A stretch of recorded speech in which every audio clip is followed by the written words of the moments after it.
But I'm actually gonna go to the more recent situation, and we're gonna talk about why Kat found it so important to make sure that your career was highlighted. Well, just because it's exciting. It's exciting. It's exciting. Okay, so he was on Club Shay Shay recently, and he talked about why, because at first he didn't even want to tell anybody that he had sponsored your or contributed to your star on the Hollywood Walk of Fame. That's true. You're a very generous man, Kat. You were the sole sponsor of Melba Moore getting a star on the Hollywood Walk of Fame. You did all that on your own. Why? Do you have a personal relationship with Melba? No.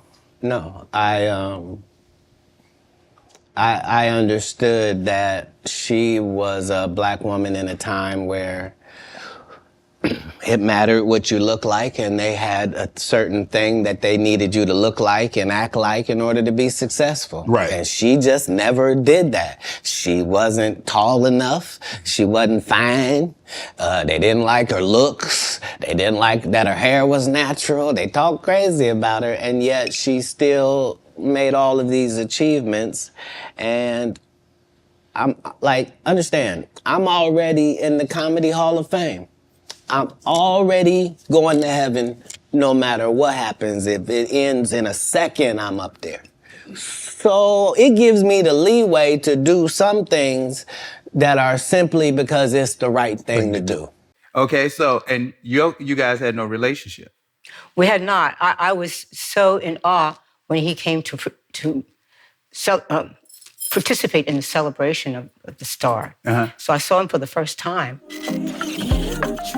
So we tell the stories to lift each other, give hope to push us further, and encourage one another.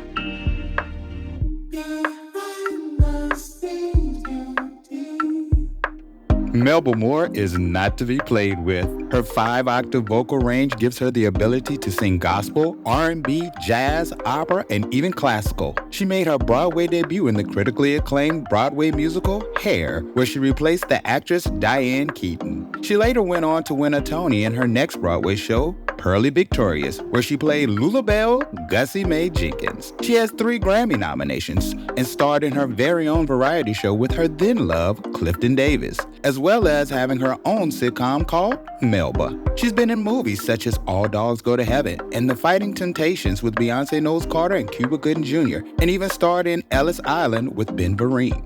Most recently, Melba received a long overdue star on the Hollywood Walk of Fame. Melba says she feels like she's at a new beginning, and we couldn't agree more.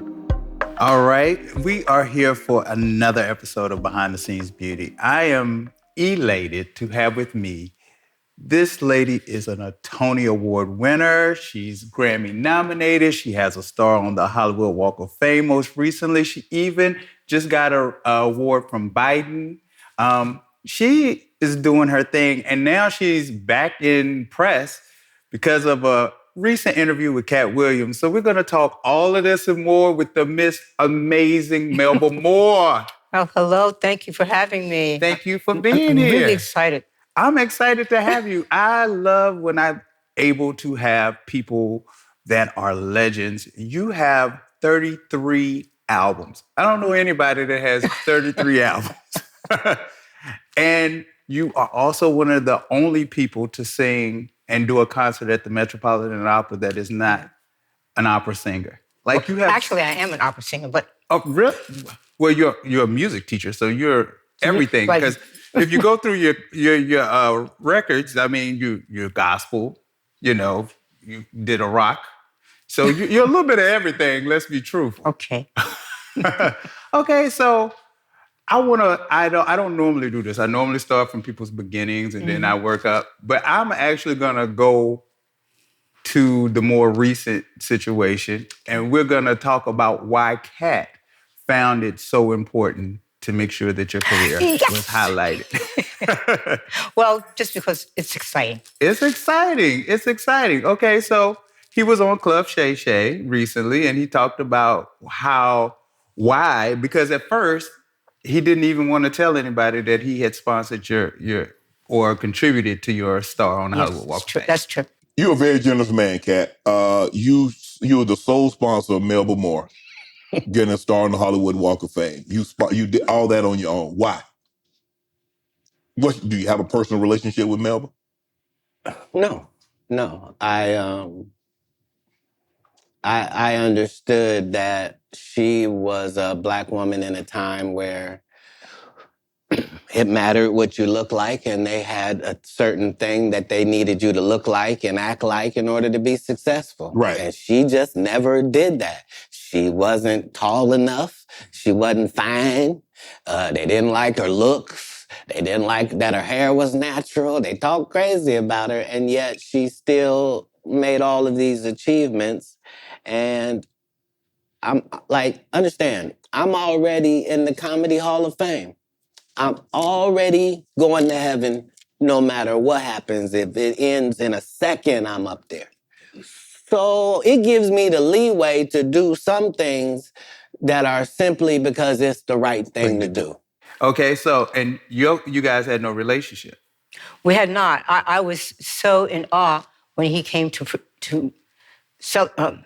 participate in the celebration of the star. Uh-huh. So I saw him for the first time.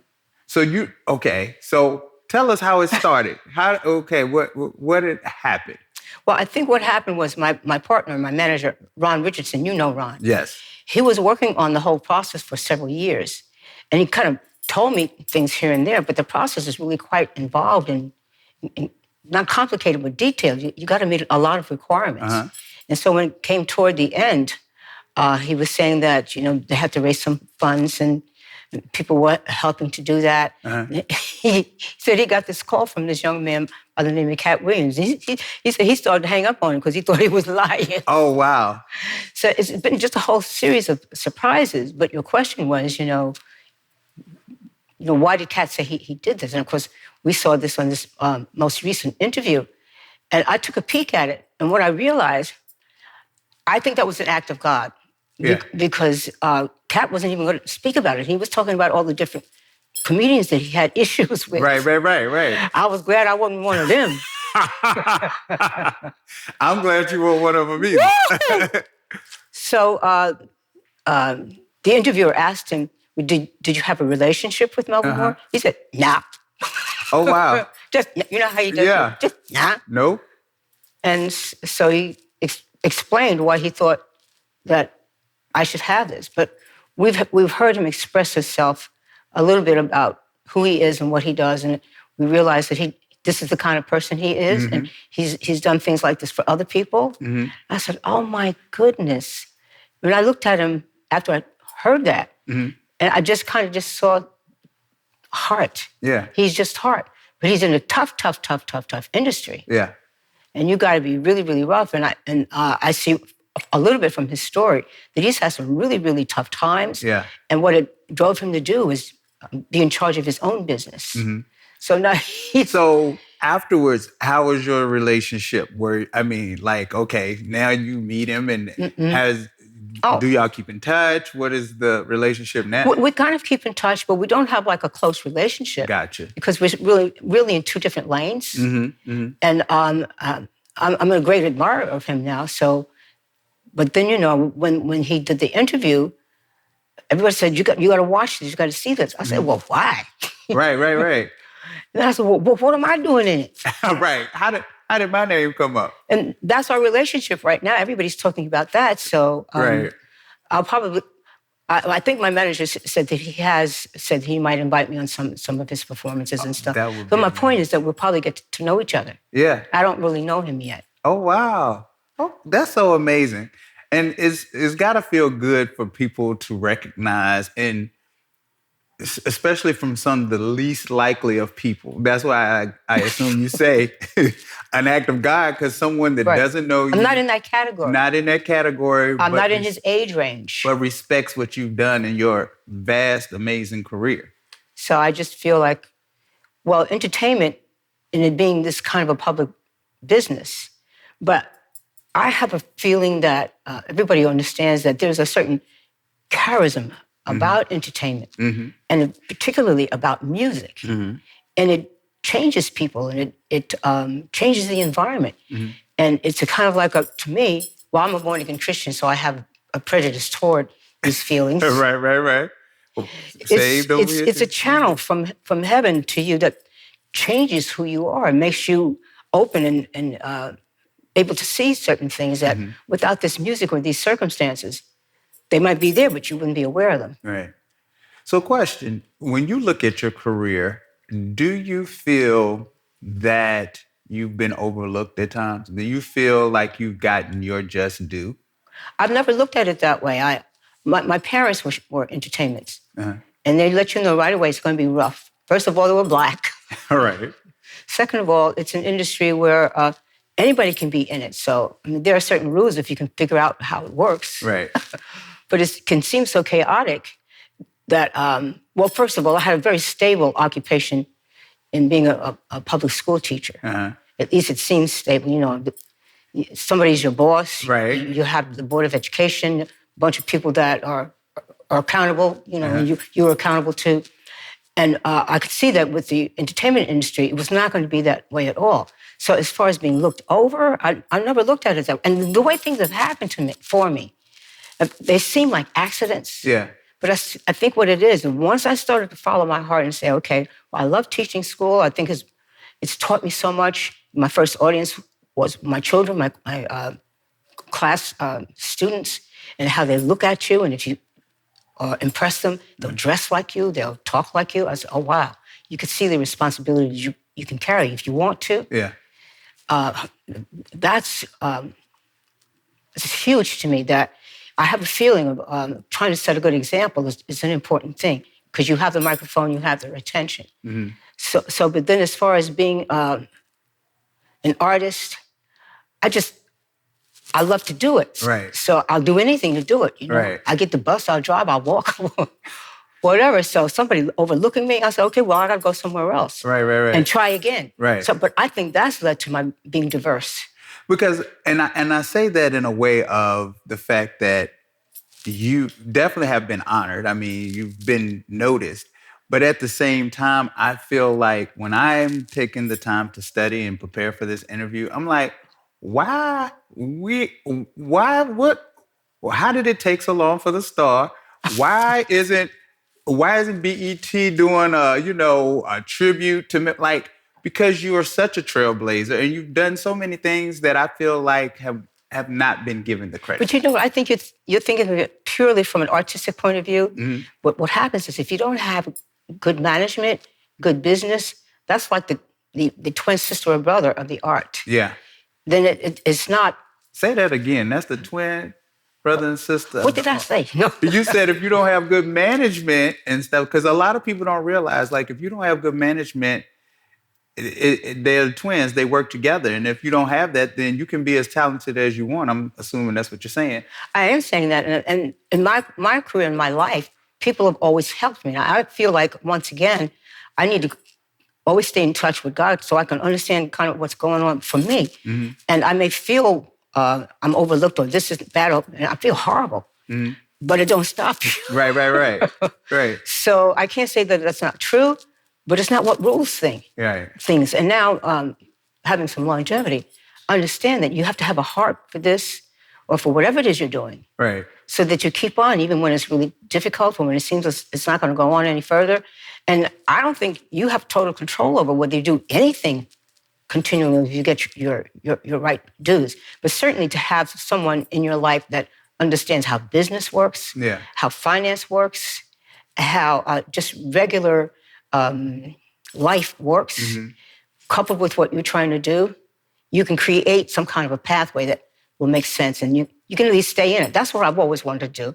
I always wanted to be the best I could, and don't let nobody just shut me down totally. And I say, nobody shuts you down, but all the great things that have happened to me have been because somebody's helped me. So I'm very conscious that I didn't do it by myself. Right. I don't mean that you rely on other people.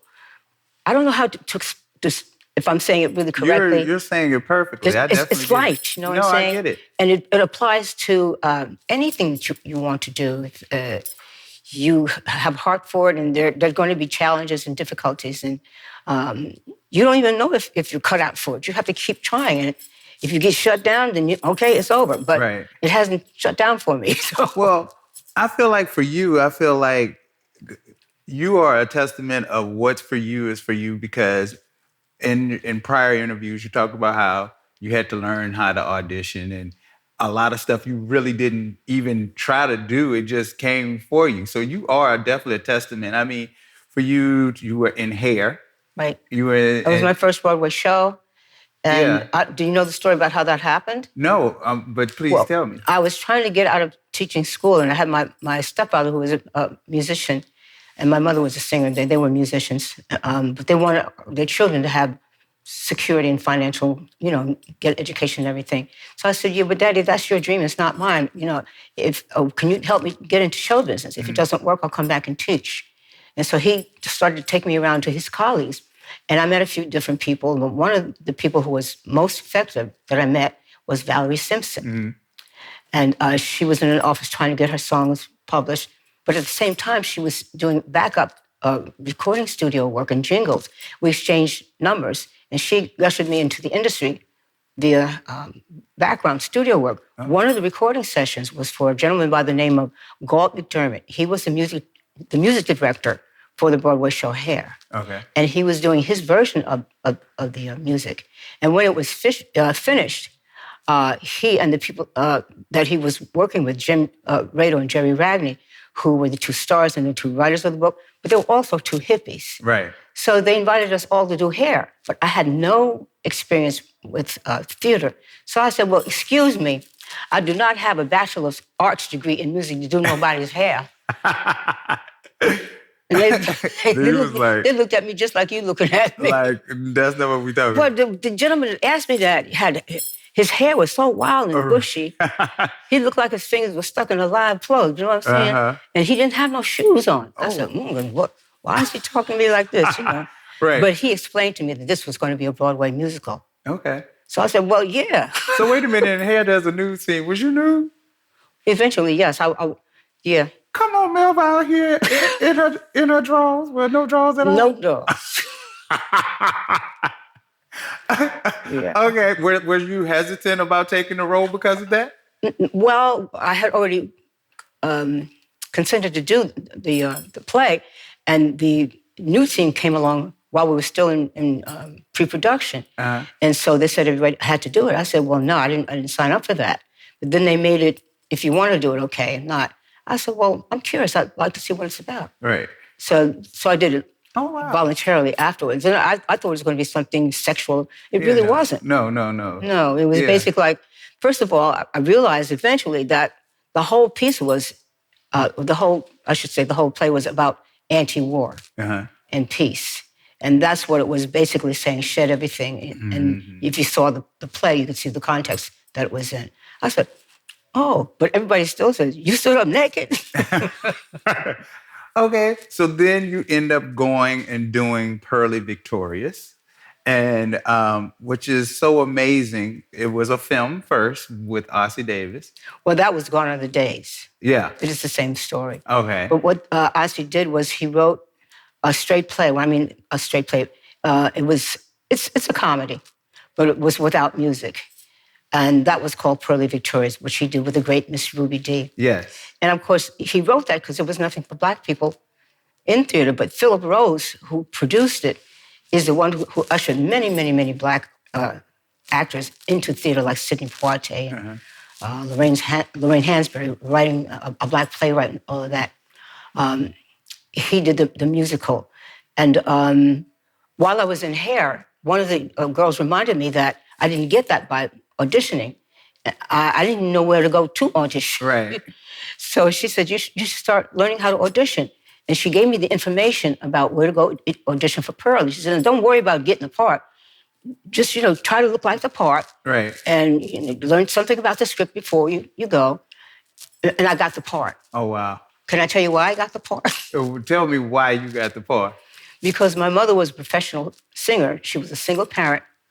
And she was gone all the time, trying to get her career started, but also taking care of my grandmother, her mother, who was an invalid. Uh-huh. But the lady who raised me was orphaned, illiterate, from the backwoods of South Carolina, cotton chopper. So she's the one who raised me. Oh, okay. That's really the part I played in Lutie Bell, Gussie Mae Jenkins. Right.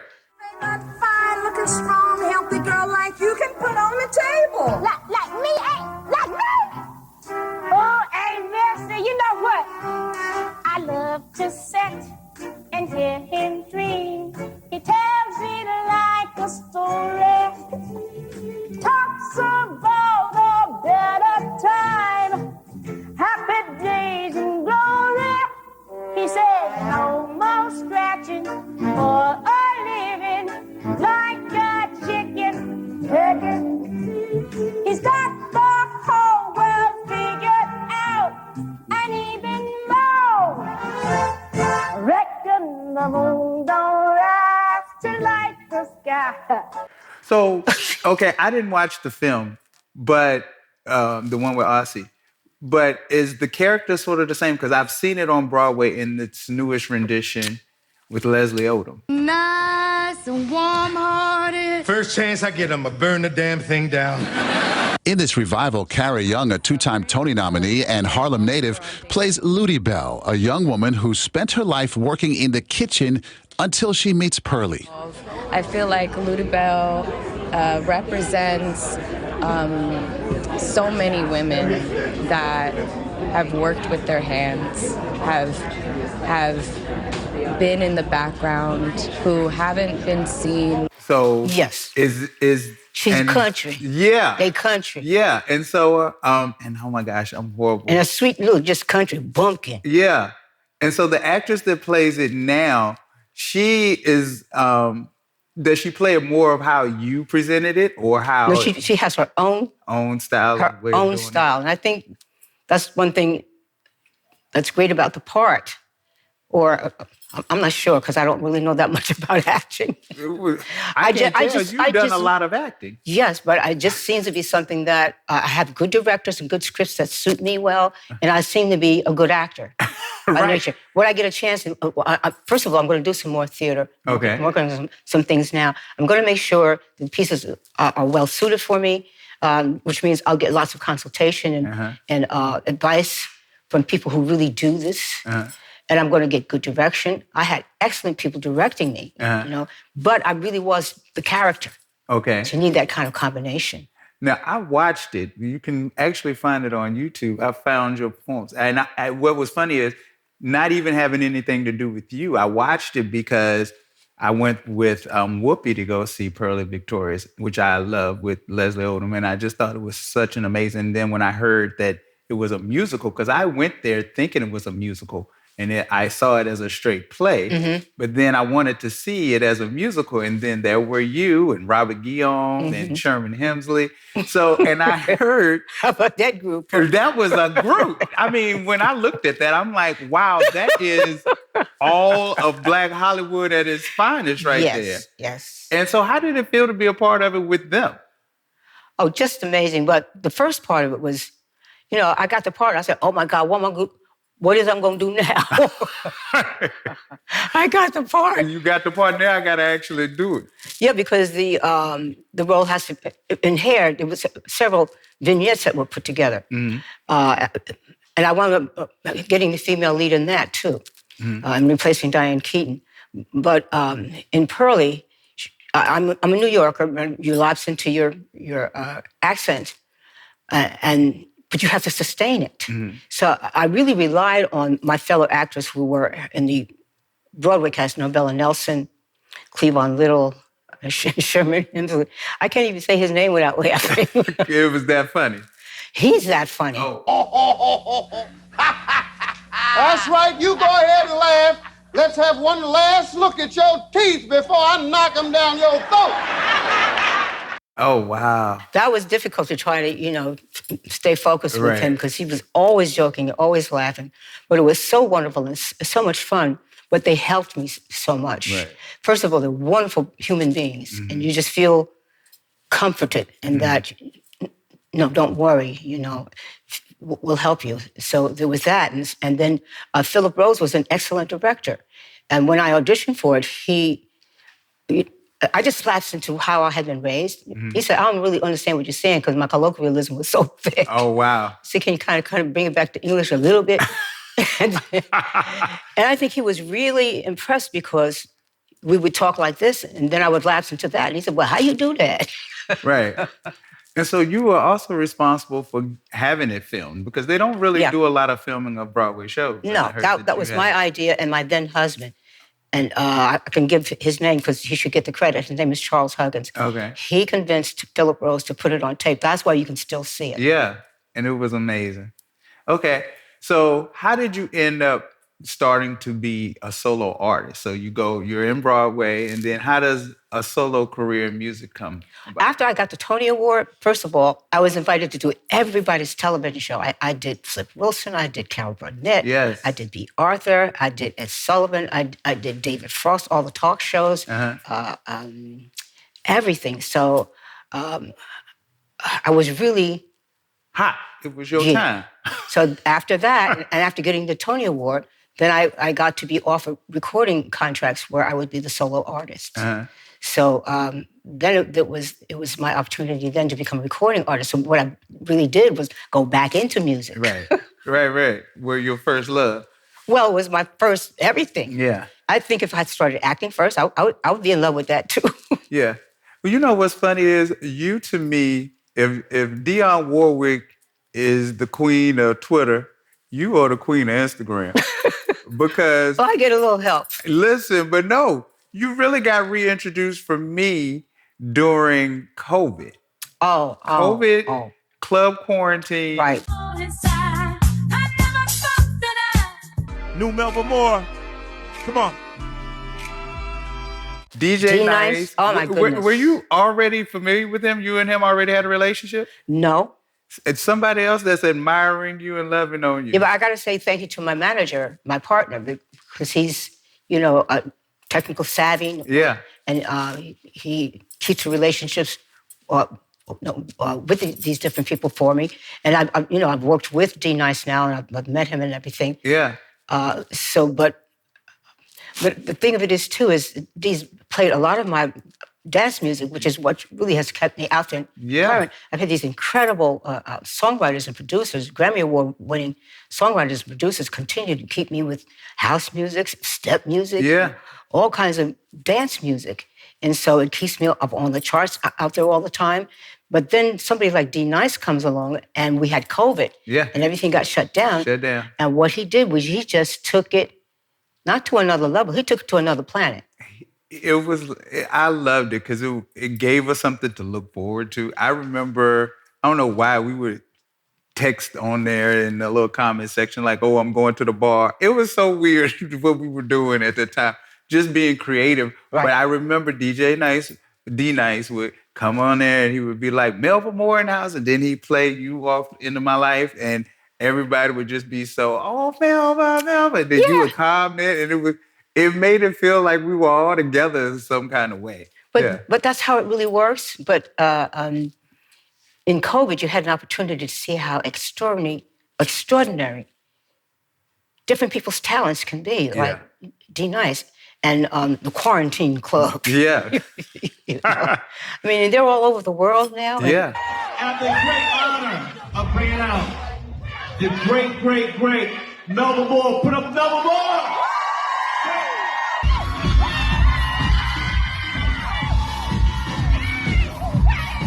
And the DJs like Dnice, they're the promoters of live events now. Yeah. And I just was thinking about the last one that I did with him.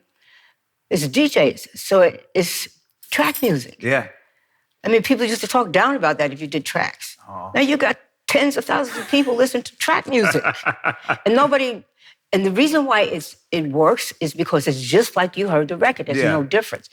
But of course, there's another thing that happens with live music. That's another whole story that nothing can place live. Exactly. I was going to ask you, which one do you like singing to better? Live? I don't have to choose.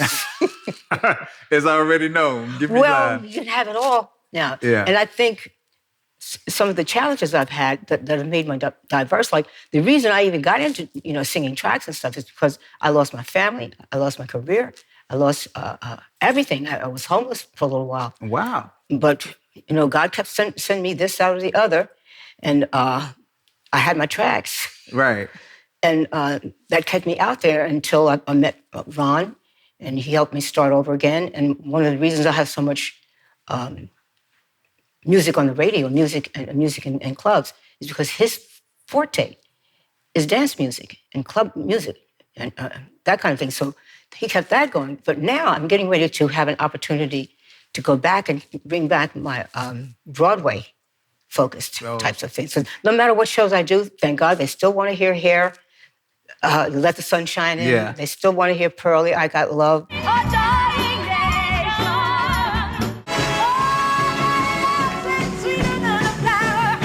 And they still want to hear, the recorded music. Yeah. But I just realized, because I've been away from it a little bit in terms of focusing it, but I'm going to do 54 Below on March 15th and 16th. I don't know if those dates are going to be relevant. Yes, they will. Because this will definitely be out in time for people to buy tickets. And Darnell White is my music director. Uh-huh. And he has a huge background in theater, in Broadway theater. Well, he's helping me to put together a special presentation primarily based on the pieces that I've done. Like I started in Hair, I started in Purlie. People need to be reminded of Timbuktu, where I start opposite Miss Eartha Kitt. Timbuktu, the new Broadway musical. Melba Moore, Gilbert Price, Ara Hawkins, Eartha Kitt. Welcome to Timbuktu. Directed and choreographed by Jeffrey Holder, based on Kismet, and unlike anything you've ever seen, except maybe somewhere in a dream. 'Tis the night of my love. Timbuktu at the Mark Hellinger Theater. See, You didn't know that? No. I did not That's know that. important. And Yeah. I got kind of sidetracked, but I'm getting a chance to get back to that and do songs like Stranger in Paradise, and those people who know those kinds of music will recognize that. I did a touring company of Chicago, and I played the jailkeeper. Oh, okay. I don't even look like that, do I? No, you was, what's up, Big Mama? Mhm. Okay. And she ain't big. I mean, I'm not big. Okay. But I also did a touring company of Ain't Misbehaving. Did I say Les Miserables? Well, I was just going to say... I got to say Les Miserables because I was the first person to play the role of Fantine, and I was the first Black actress to play it. Right. And it's semi-classical. It's not Broadway or rock. Right. And the play is not about Black people. It's Right. about the French Revolution. Right. You have a thing of replacing white women. Booting them out the way and taking their place. Well, no, I can't take their place, but we share the spotlight. We share the microphone. I mean, you even had your own sitcom. Right. You and your then love, Clifton Davis. Right. You guys had your own variety show. Yeah. Also, I wanted to talk about what it was like working with Beyonce in the early stages of her. Well, you were in Fighting Temptation. The Fighting Temptation. Yeah. So tell us how that was. How that even came about. Well, whoever the casting person was wanted me for that, and whoever else she wanted. So you weren't, once again, you didn't audition. Didn't nobody say, hey, Mel, they called you. They said, Melba Moore would be perfect for this. I still don't know how to audition. Okay. But that was wonderful. First of all, because I'm a born-again Christian, and it's a gospel musical, gospel comedy. And the diversity of music that's in it is just wonderful. Mm-hmm. And it's so well written and so well directed. Yeah. And I like to say Beyonce makes everybody look short and ugly. No, not at all. Not at all. But it was wonderful working with her. She was a beautiful person. Mm-hmm. But some of the excitement I got working with people like Pastor Shirley Caesar, and she's a friend of mine, and she's helped me a lot in advising me some challenges that I've been through. But I just adore her. I remember she and I were part of the group of people that were invited to Oprah's Legend Ball. Oh, okay. And so we were in one of the opulent... Do you still have your earrings that she I gave still you? have them. Oh, okay, I started wearing them today, but they didn't go with my fit out. Oh, okay. So she says to me, she said, Melba, She says, I don't know them secular people. She said, Melba, who is that? I said, oh, Pastor, that's Mary J. Blige. Oh, that's right. Okay. Different people, Yeah. But I'm just saying that I love to tell stories about Pastor Shirley because I adore her. Yeah. I'm a fan as well. Yeah. Oh, my gosh. So there's so many. It's a lot. But you were talking about Fighting Temptations. No, but you told it. But Eddie Levert is another one. Levert. Oh, yes. Well, I don't know how pertinent this story is because if you know him, he has this loud laugh. No, I didn't know he had a loud laugh. And I would be coming down to the place where we're going to do the taping, and I'd hear him laughing all the way down the hallway. I didn't know what he was laughing about, but I was laughing too. Right. Oh, wow. I'm trying to tell you what the spirit of the film was, to do it. And then to see the different talents. Just because it was a fully talented movie. I mean, it was so many. Ann Nesby. Oh. Yeah. Wow. If you watch the film, look at the opening scene where she and Shirley Caesar singing this duet. In a second, in a moment, in a twinkle of an eye. I'm gonna have to go back and watch it. I remember watching it in the original, and I remember seeing you in some clips and some videos for interviews for this. But I'm gonna have to. It's on my list to rewatch tonight. Actually, I understand it's very popular, and I'm not surprised because it's just so good and so diverse. Yeah. And of course, you see Beyonce doing her first film. Yeah, that's so crazy. Okay, so when you look back over your career, like, is there anything that just stands out to just make you and put you in awe, or is it just it all together? No, absolutely the Tony Award. Melba Moore in Purlie. And the winner is Melissa Moore in Purlie. Oh, Melba Moore!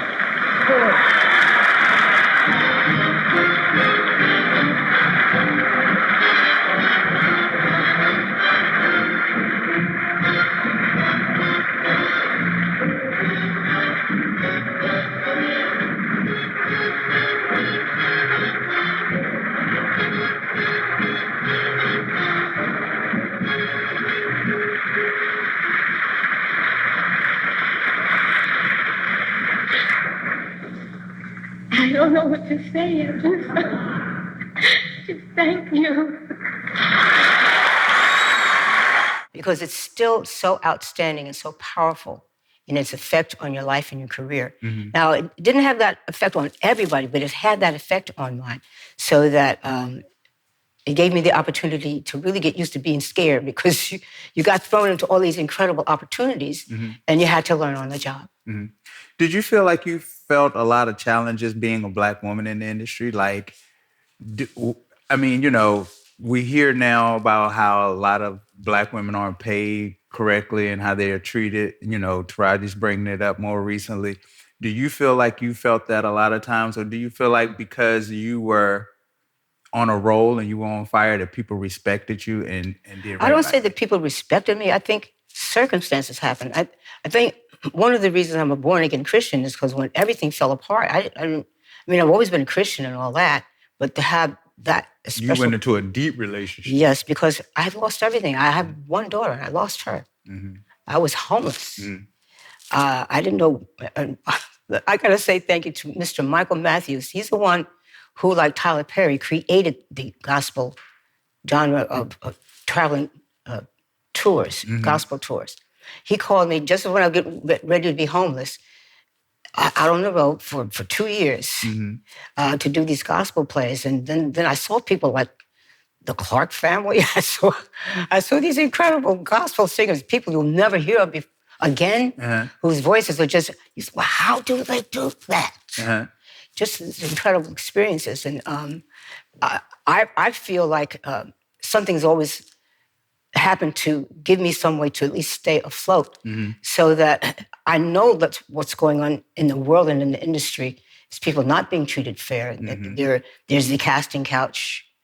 I know these are prevalent. I think it's because of the way things happen for me. It's not that people respected me. Mm-hmm. I was like in different situations where for instance, okay, the TV show that Clifton Davis and I had, he was on Broadway, but he started in the chorus of Hello Dolly, which was then starring Pearl Bailey and Cab Calloway. Okay.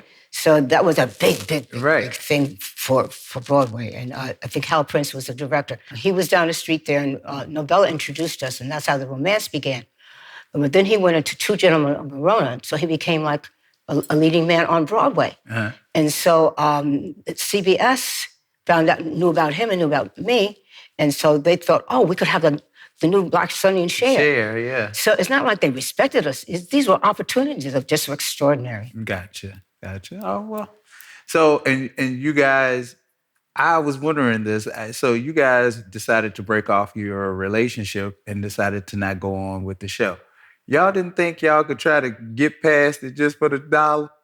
We didn't know what we were doing. I was wondering that this morning. I was like, they didn't think they could work it out just to get this show still. Nor me had even done TV before, and now we had our own TV show. Right. And it was a comedy show, and there were no Black writers.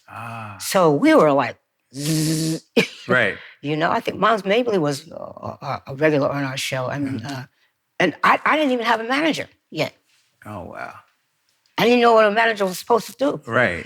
Yeah. You were just out there, and they could have been cheating you, and you wouldn't have never known no difference. Cheating wouldn't have even been the issue. It would have been like, could I get through this play? Right. Are we going to do this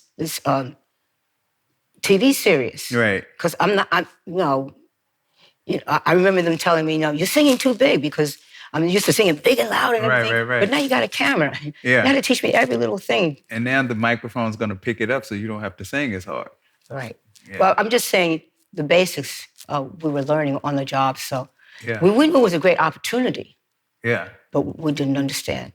Oh, wow. So you also got nominated for a Grammy for rock, which is only a few of you all who've ever done that. I think 2 other Black women, Tina Turner, and who's the other one, I think? Was it Diana Ross? No. No, it wasn't Diana Ross. But and when I hear this song, I'm like, wow, you really do know how to morph. Because when I was listening to some of your gospel music as well,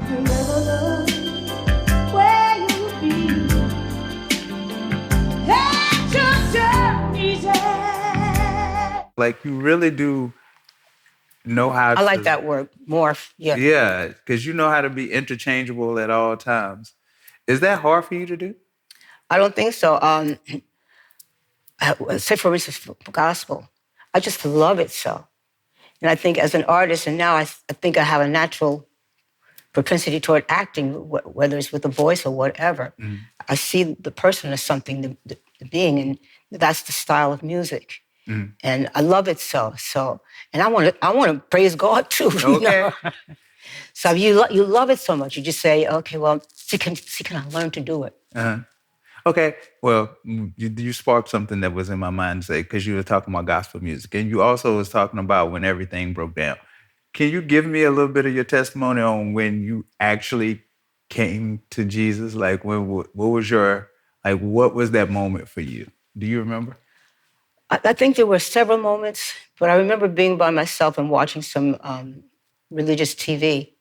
And, they always give you the opportunity to give your heart to the Lord. And I did. And it works.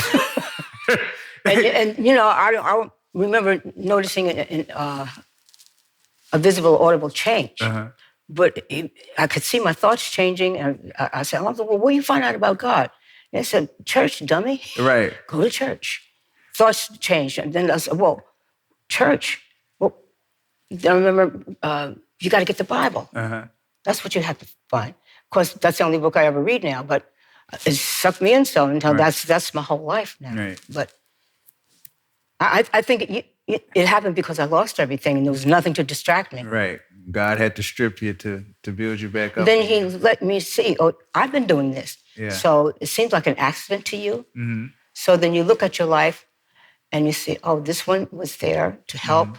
And what, are you doing what? Yeah. Our parents taught us about community service, and they took care of people when they didn't have a place to go.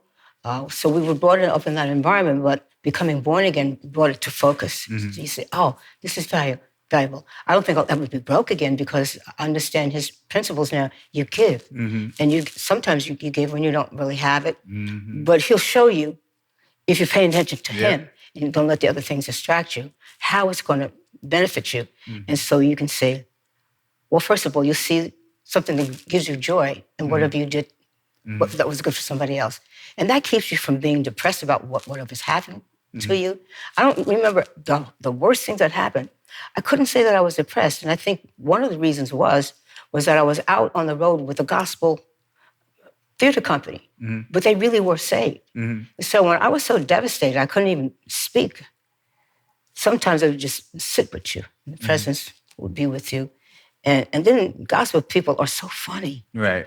In what way? They would say something. I'd be dying laughing. I couldn't be sad. Right. They would bring joy. Yeah, and it's God's joy. It's different than ours. Yeah. And you can see how they look at you and how they're with you, that they're concerned about you. And then you learn, okay, oh, this person counts. So you got to be concerned about. You learn caring and loving that way, just by being in that presence. Yeah. You also had your own sitcom for a little while, right? I think a short time. Short time. It was so short, I don't... But still, though, to even, again, as a Black woman in that time, to get your own sitcom, whether that was good. That was good management. Yeah. To even whether somebody it went who went long to, time, to you the get it through the door. Somebody who went to the networks and made the proposal and made the deal so that I could have the opportunity. What was the premise of that show? Do you remember what it was supposed to be? I think it was called Melba, and she was a single parent. Okay. And she had a daughter. Okay. I'm still in touch with her. Her name is Jamila Perry. Oh, wow. Okay. We keep relationships. So you said you had lost your daughter. I mean, I didn't know where she was. Gotcha. Because the marriage broke up and it was really very volatile and very, very bad. Gotcha. So how long did it take you to reconnect with your daughter? Maybe about a year or so, because I didn't know where she was. So I was trying to find people to find out where she was and to contact her. And I would always leave a number where I could be reached. And one day she called me. Oh, wow. And I brought her out on the road with the company. The play was called Mama, I'm Sorry. It was written by Michael Matthews. And she was there. She was so broken and shut down, but she was there and she would listen to them sing. And she said, Ma, they're so wonderful. I said, honey, that's what saints are. So she experienced her healing. Through going on the road with you. A little bit, yeah. And she would love to come because it was just so much fun. You couldn't be sad. Right. And you were healing. And now she has... Now she's my boss. Because she has a label and y'all released an album and all that stuff together too. Wow. Music is just flowing through your family. From your parents, to you, and then even... I remember thinking, especially when I got the Tony Award, what happens if you really get off into acting? I said, well, I think I should still keep music as my base because I feel like it's a presence, it's an anointing, it's not just a talent. Right. And I was right. So when things fall apart, or when the world and the industry changes, somehow somebody is there to connect you with whatever's going on and keep you relevant for music. I think that's because I'm supposed to be a music person primarily. And the other things blossom out of it. Yeah. I think so. You said earlier when we were just talking, you said you feel like things are just starting over. What do you mean by that? Well, a fabulous example is Cat Williams. Because it really doesn't make any sense that he would even mention me. Right. And the way that he found out that the star was happening for me and contributed, it's given me a halt. I don't know how many millions of followers does he have? I don't even know. I haven't even kept up. And it's continuing to expand. Yeah. So that affects me tremendously. And it kicks me up in so many different ways that I could never do myself. Yeah. And it's New Year's, it's 2024. It's going to be very, very, very, very different. And of course, in the Hebrew year, I think it's 5784. So I learned from that what God has for us spiritually. And it's considered like spiritually for those who are faithful, it's the year of the open door. So we ain't seen nothing yet. My hands is open. I'm ready for the open door. Well, watch what I tell you. Okay, I received that. Okay. I'm touch and agree with you on It's for those who believe and respect God. Okay. Because we're not smart enough to control it. Ever. We know that. So the best is in store for us. I believe it. I am so excited for you. I got 2 questions, then I'm done. But I want to ask you, how did it feel when the president called you and they were telling you were getting the Joseph R. Biden Award? Ridiculous. Listen, who pays attention to what community service that you're doing? You're right. But some people, I think, in the gospel world, who really do a lot of that. Somebody like Zenona Clayton, several different people who I have good relationships with that put my name forward to have me submitted for that and commended me for that. Oh, wow. Well, it was definitely well-deserved. Thank you. And I always ask my final question, which is, what does Miss Melba Moore find beauty in? What do you find beauty in? Oh, my goodness. One of the things I really love is being on the water. I love water. I do. The other day, I took the ferry from Jersey to New York. Honest to goodness, I could see these birds. One kept circling around. I was saying, Jesus, Jesus! I was singing to him. And he kept circling around. And 2 more came. There was 3 birds that kept circling around. I think when you look for things like that, you have these experiences. And everybody knows that water is powerful. Yeah. It's a type of the blood of Jesus. Yeah. And it flows through everything. If you don't have it, you can't live. So, I don't know. Home. Miss Melba Moore, thank you so much for coming to Behind the Scenes Beauty. You have definitely blessed me. I am excited about your open doors. Not door, but doors. And yours. Yes, and I receive it. Yes. Thank you so much. What else do you have coming up? Let's go back over some stuff so everybody know where to find you, where, and what you got coming up. Okay, we said 54 Below. What's the dates on that again? March 15th and 16th. The Soul Train Cruise. Oh, you're doing the Soul Train Cruise. My friend Juwan's on there with the Temptations. Everybody's going to be on that cruise. We're finna party. Okay. Yes. Get my album, which is called Imagine. Okay. And the latest single is It Seems to Hang On, which is a cover of my dear friend Valerie. Okay.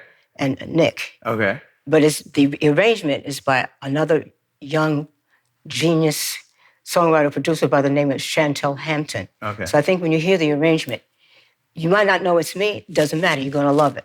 Okay. So new music, new theater projects, just new life. All right, so you heard her. Listen, make sure you go to 54 Below, get those tickets. Make sure you also go to their Soul Train Cruise. You can go to melbamoore.com. You can also follow her, Miss Melba Moore, on Instagram. I thank you again for watching. See you later.